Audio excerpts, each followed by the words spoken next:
I never thought this deck would counter the metagame, but it really feels like it is. Right now, Marvel Snap is defined by a lot of stuff that makes games not happen in reverse. What I mean by that is Gambits blowing up a bunch of the small things that you've invested in, or Shadow King making sure that all of your green power disappears, or a deck like Silver Surfer comboing way over the top of you, Phantom X doing a bunch of those things. That's kind of what the metagame is like now. There's a lot of very stripped down, sort of heavy tech card, heavy removal decks running around. And in that world, Doom 2099 gets to play a reasonable stat check game and frankly dodge a ton of that interaction.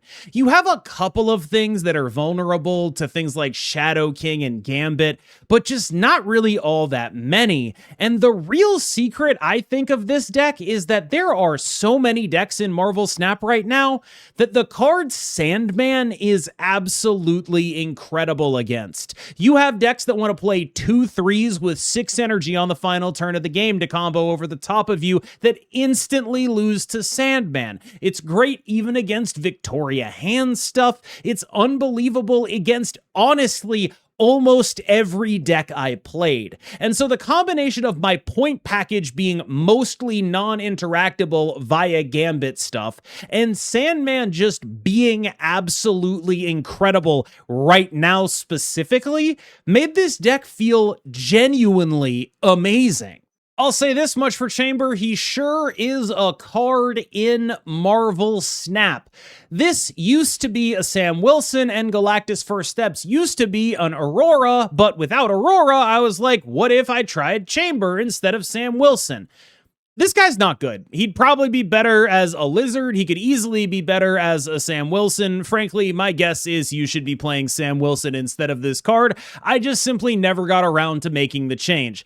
Do not, under any circumstances, go out and purchase Chamber for this deck. Make sure you're just playing Sam Wilson instead. It'll probably be more points, and you can use Sam Wilson's shield to protect your stuff from Cosmic Ghost Rider and to protect yourself from Doom clogging you. Even without Aurora, I do think that Sam Wilson is just gonna be better. But the 50 games I played of this deck were with Chamber, and so that's what I'm doing this video on. Moondragon is the good one. This is going to be like a 9 power card most of the time, and it is a pretty meaningful advantage to have a 2-drop that gets this big. You can even make it get even bigger when you have things like your Invisible Woman lines. Those are quite powerful with additional procs of Moondragon and Iska, and sometimes Drax, but rarely because he's the cost that conflicts with Invisible Woman. But don't get it twisted, this card is legit.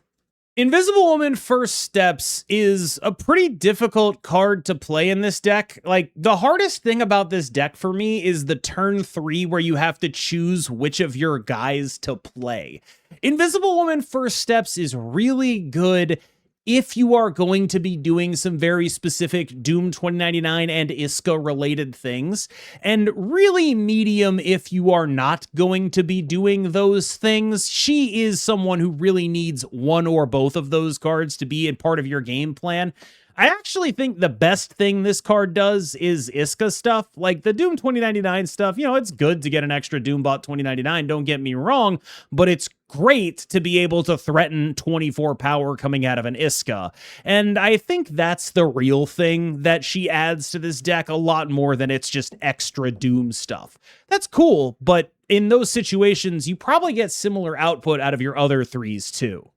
One of the good things about losing Aurora in this list is that it frees you up to play Caliban, who honestly is kind of just awesome. Like, this is a 3/11. If the deck is functioning, this is a 3/11. You're happy with a 3/11. And part of the reason this guy is just so good is that there are a lot of decks in Marvel Snap that are not suited to go point for point with you. Like, a lot of decks are doing like, I'm Victoria Hand and I'm messing around and I'm doing a bunch of stuff and I'm playing a bunch of Gambits, and like, you can lose to that, but you're going to lose a lot more to the Sasquatch stuff, right?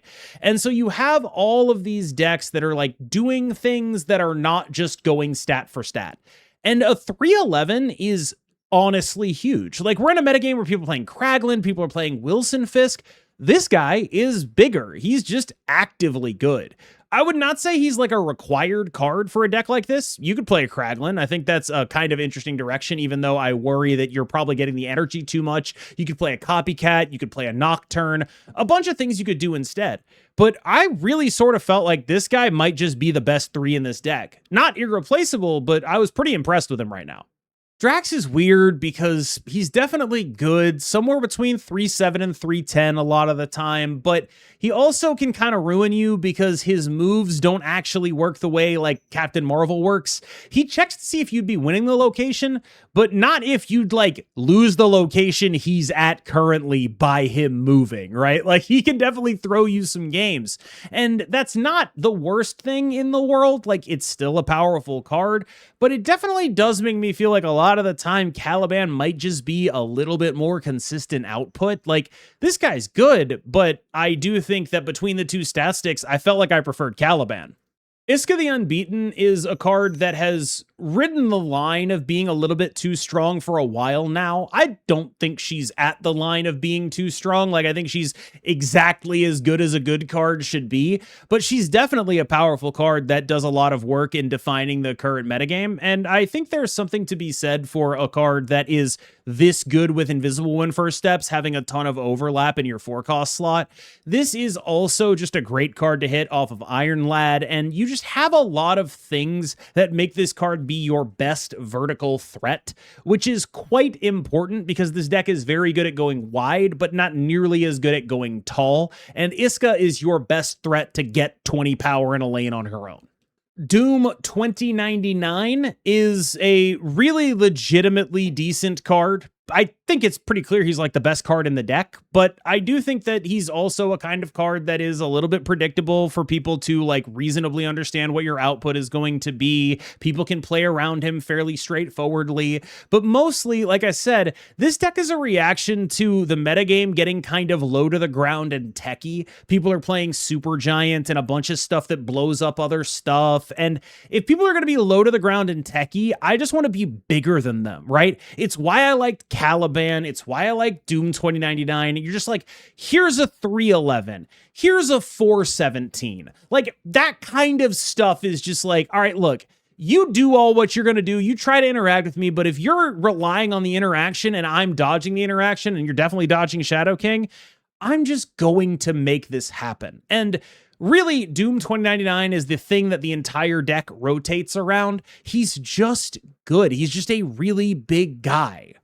You don't always draw Iska or Doom. And so when you don't draw Iska or Doom, you need another 4-drop to play because this deck really cares about playing 2, 3, 4, 5, 6. That's all it really wants to do. And this card, Iron Lad, is your third 4-drop of choice because whenever you haven't drawn the other 2, that means they're in your deck and you have a chance to hit them, which is mostly what this guy is trying to do. He's great. Cosmic Ghost Rider is your nod to combo decks that operate on the board. The way your 5-drops work is they're a pin between board-based combo decks and hand-based combo decks. You attack hand-based combo decks with Sandman, and you attack board-based combo decks with Cosmic Ghost Rider. And if you did not have the ability to do that, this deck functionally would not exist. I think Cosmic Ghost Rider and Sandman are the most important cards in this deck. And it's going to sound weird because, Iska's better, Doom is better. This deck doesn't exist without a way to prevent people from going over the top of you. You simply cannot function as an archetype if you do not have this interaction. I've spent a lot of time talking about decks that are effectively 12 engine cards and all of that stuff. This is a deck that is not 12 engine cards, and the reason it's not 12 engine cards is that your 5s are so good in the matchups where they matter. This is an unbelievable card at dealing with board-based combo decks, and Sandman is great at dealing with hand-based combo decks. Between these two cards, you have an extremely compelling matchup against the Carter combo list. I was pretty shocked at how good it felt. I cannot say enough good things about Sandman. As much as I think it's like, oh, CGR and Sandman are pinning these decks, there are so many more hand-based decks in this game right now that are like turn 6 explosion decks than there are decks that are doing board-based combos. We have definitely swung that direction. And so Sandman is just the absolute nutter butters. This guy was amazing for me. He was winning so many games. He is just so good at his job. There are no other fives that are meaningfully able to do stuff. And this is like kind of the whole reason I wanted to play Doom 2099 is just I want to play a guy that's doing Statsticks and Sandman, and I really don't think there's another deck that's doing Statsticks and Sandman, and that's really just what this deck is built on. That's like a good name for the deck is Statsticks and Sandman. That's really all that's happening here is you're just like, you're not going to be able to do as much as me. My guys are going to be bigger than yours. My 3 is bigger than your 3. My 4 is bigger than your 4. It's a time-honored Marvel Snap way to play, right? What you're doing is saying, look, I am going to drag you down to my level, and I'm going to say the only thing that matters in this game is stats. And then because of my disruption, I'm going to have more stats than you because I have these hyper-efficient cards. Dr. Doom is great. He is a 15 power card across multiple locations, and if you have a Doom 2099 that's been running, he can get up to a 24 or 27 power card across multiple locations. He's obviously a very powerful card in concert with Doom 2099. He goes wide, and your other 6-drop goes tall. I've always been partial to Aurora in this spot, but getting her out of here does sort of free up a couple of other things to happen. I will say I was pretty impressed with this guy, even though I didn't feel like I should be. But I wish there was just a slightly less telegraphed big guy to play. He's fine. I don't hate him, but he is pretty telegraphed. And I think a lot of the utility of having a big guy in this deck is juking people who expect the Dr. Doom. But even if you're losing that utility, sometimes if you don't have a big enough guy, you're going to lose, right? Like, it's not like you're going to catch people by surprise with this, but sometimes if you don't play this guy, you actually can't win the game at all, right? Like, that's the situation where I think he's really helpful in this deck, where it's like your opponent is 100% able to play around Dr. Doom. They are not able to play around him. And I think that that is mostly where I find value out of Galactus' first steps in a list. I didn't really expect to be able to make this video. When I started playing this list, I was just like, let's mess around with some Doom 2099. I think I named the stream something along the lines of how long before I give up and go back to V-Hand. But it was great. I was shocked. I didn't expect the deck to do nearly as well as it did. And frankly, I lost a couple of 8-cubers during the run, and I still went very positive. I was legitimately pretty impressed with how strong this deck felt in the specific context of the current meta for a deck that I was playing. Like, I had some suspicions that I thought it could be good because of the size diff stuff and Sandman. But honestly, a lot of why I wanted to play this deck was I got the Doom variant that makes Doom bots on Ski-Doos, and I thought that would be awesome. And I talked about it with Heart of the Cards, and he was like, you should play Doom bot for the aura, and that's why it's named, Can a White Boy Farm a Little Aura? I'm the white boy in question. All right, y'all, that's probably where I got to stop the video. I've been KMBest. You've been phenomenal. We're going to jump into some gameplay from here. Remember to like, subscribe if you want to help me farm a little aura, and I'll see you in the next one. A little aura. Getting worse by the minute, I'd say.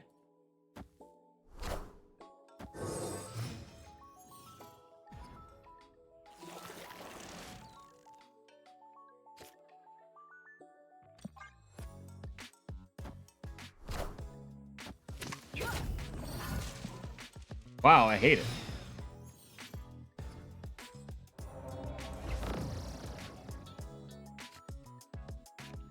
Chamber, you dork-ass, late-ass motherfucker. Ha! Mine gets the stats.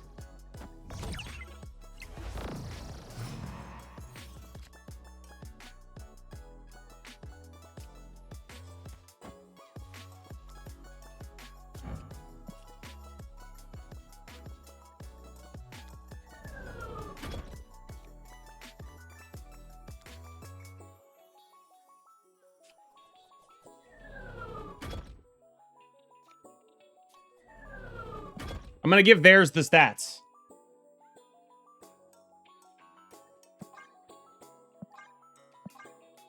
No, I'm not.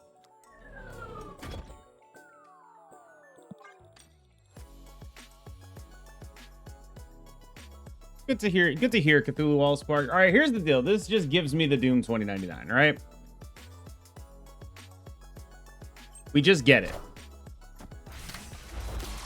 Caliban actually ain't bad. That's like legitimately, it's not bad.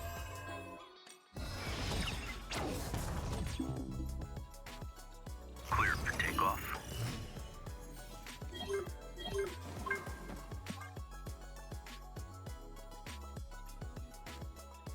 We go Sandman Doom. Hi, KMBest. Sad you're streaming tonight. Husky, I have a question for you. Do you have the ability to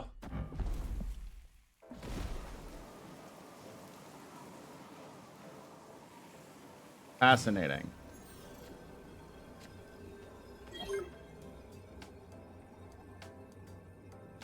I'm assuming I'm dead.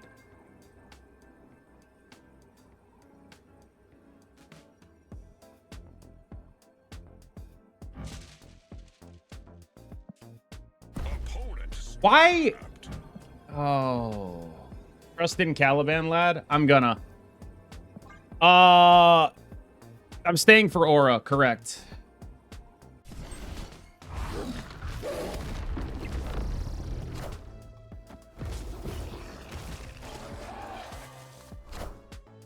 Doom rules all. Wait. Actual trust in Caliban. They blew it. Okay, so 2-drop Doom 2099. We never draw them.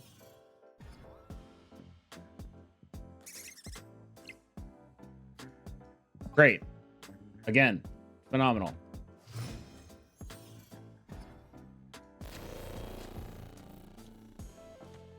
Opponent snapped.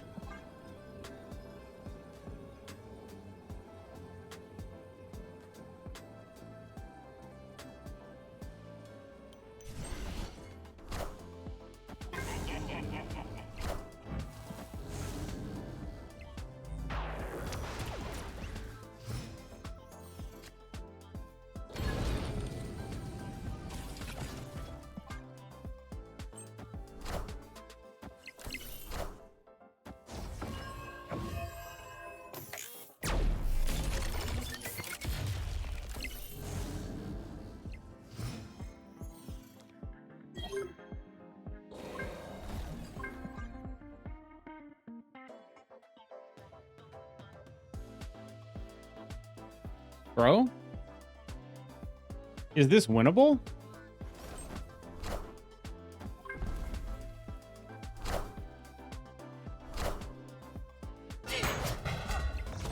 It is! This is winnable, yeah?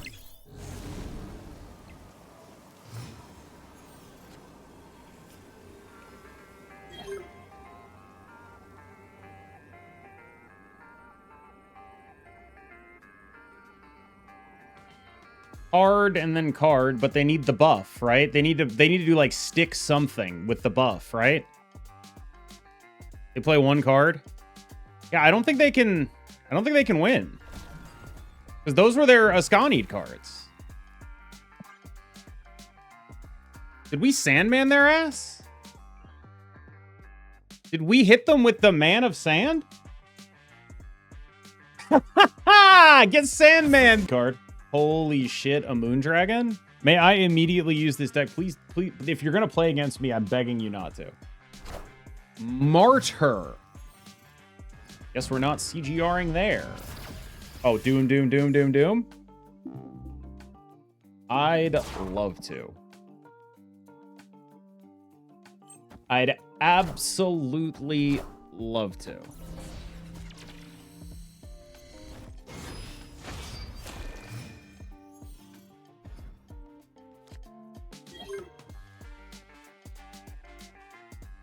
Two Cals? Could do a lot worse.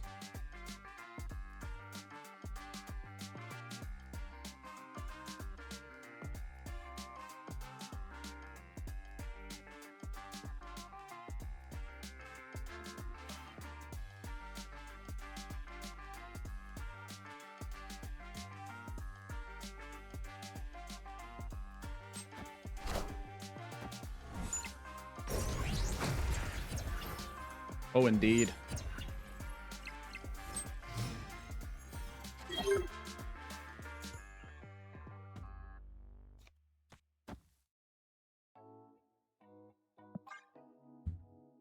Let's do this and then Sandman.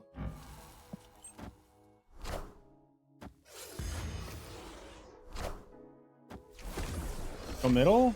Anybody? Yeah, there's that Iska double. Oh, fuck. Oh, you piece of shit. Whatever. It's fine. Double Sandman, double firing, double Galactus.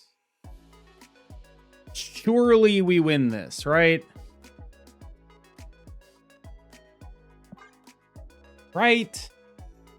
I'm gonna snap.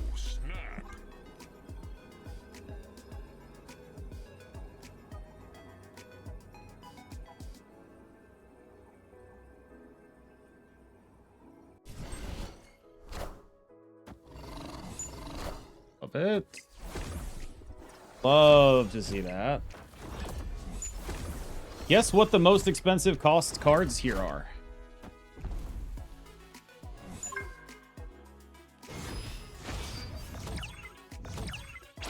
Oh, fuck.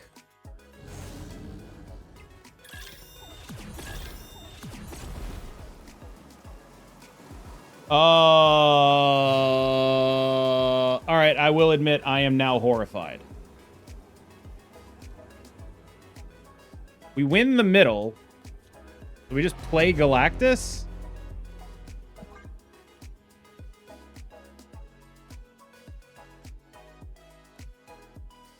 And their cards cost double? And it's perfectly 100% fine? And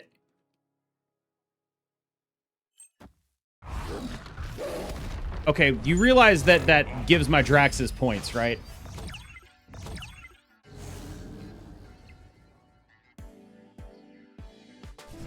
Why? What?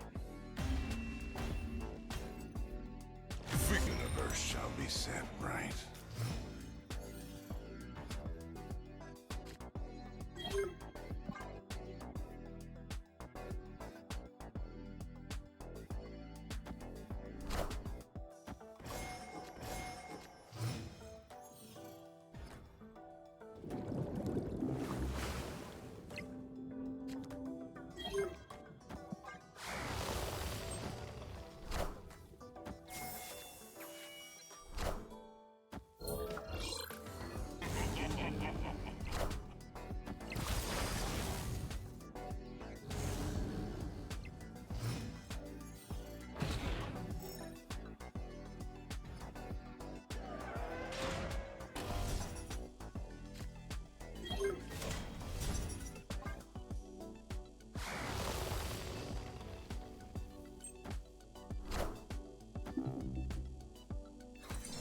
Jeez. It's clobbering time.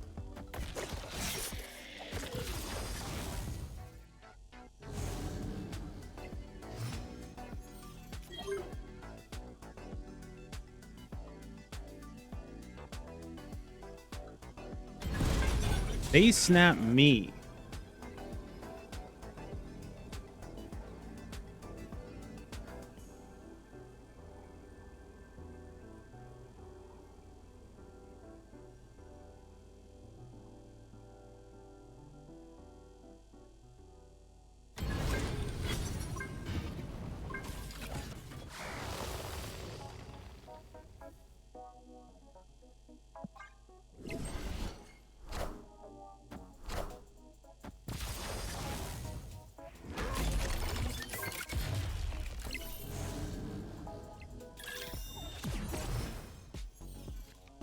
What did they snap me about?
do you think about this?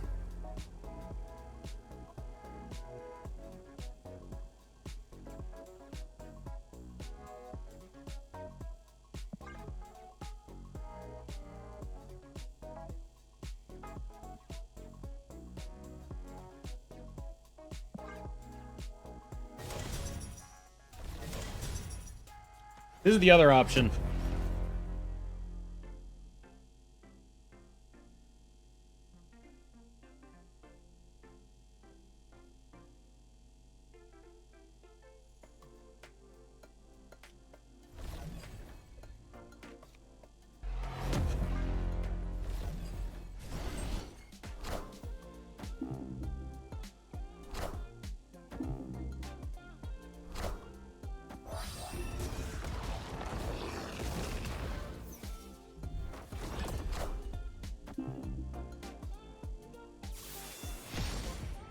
Seems good.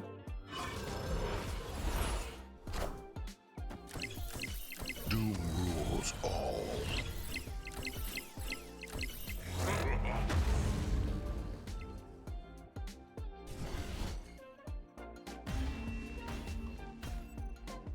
He's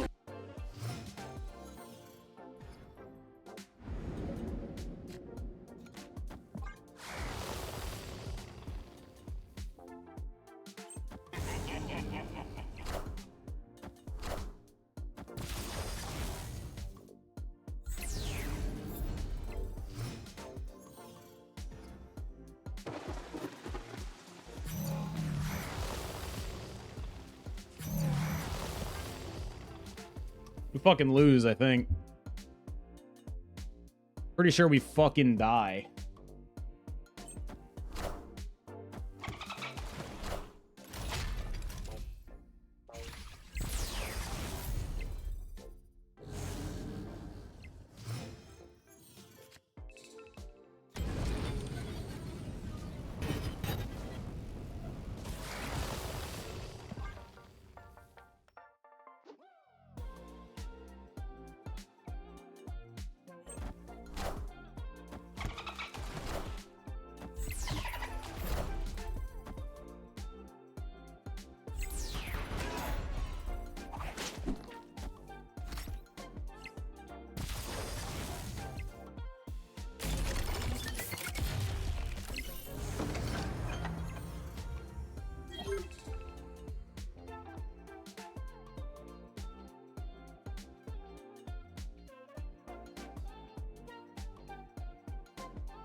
Probably going for the raft here.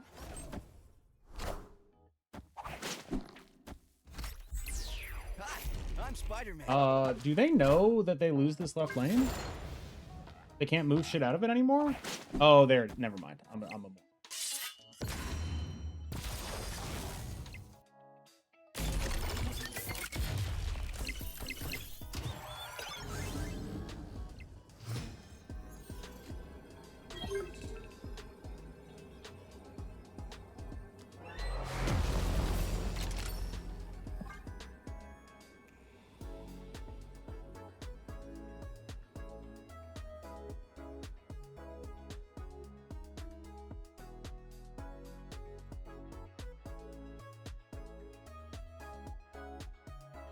Hitting that Hydra Stomper was pretty beast. We're adding 4 to that Moon Dragon, thanks to Invisible Woman.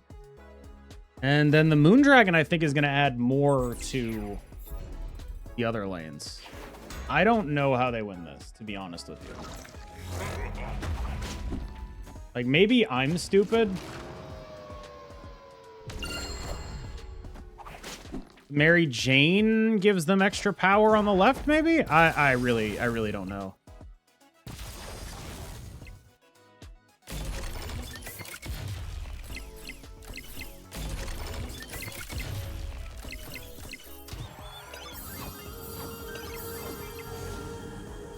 Nope.